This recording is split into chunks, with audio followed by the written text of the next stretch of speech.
Sasa maneno kibao na mpaka simu lenyewe linaita. Sasa hebu pokea huko. Nipokelee hapa. Wewe naye una sababu simu za wanawake hizi.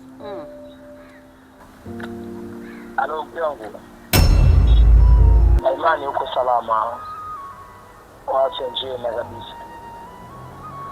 Dhumuni la kukupigia simu hii na lengo kuu ni juu ya kukumbusha katika swala zima la kumleta mtoto, maana ni muda tumezungumza mlete mwanangu, hilo amekaa kimya sana. Naomba mlete mwanangu nimuone, maana ni sana, ni muda umepita. Na Imani mke wangu namsikia yana hapo kimya sana, lakini leo yupo kwani Jesus. Naona tukupime dawa mke mmoja ni kuache kwanza. Ukiwa free naomba umcheki kwenye zaidi. Uwe na wakati mwema. Napenda sana mke.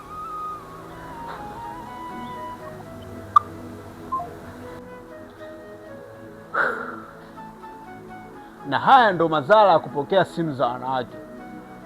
Na hiki kitu ni kila siku nimekuwa nikikigoma na moyo wangu kukataa kabisa kabisa, yani kupokea simu zako wewe mwanamke. Kumbe ni shetani kiasi hichi.